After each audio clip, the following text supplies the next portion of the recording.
5 দিনত ভৰি দিলে অংগনবাড়ী কৰ্মী সহায়িকাৰ আন্দোলন কিন্তু কাক কথা লগা নাই চৰকাৰৰ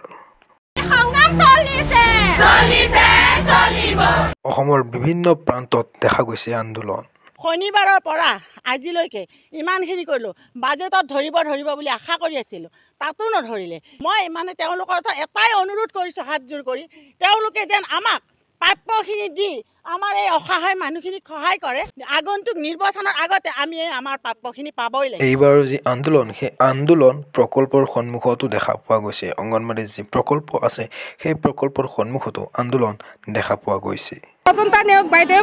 কথা খিলাপ কৰিছে আমি এইবাৰ যুদ্ধ কৰিব চলিছো এই কাৰণেই যে আমি আৰু সহ্য কৰিব নোৱাৰা হৈছো আমাৰ এইখিনি দাবী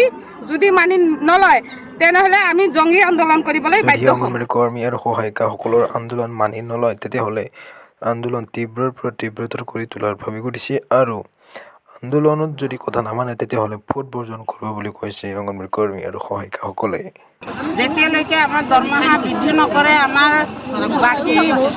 দাবীবিলাক মানি নলয় তেতিয়ালৈকে আমি এইভাৱে কাৰ্যসূচী চলাই যাম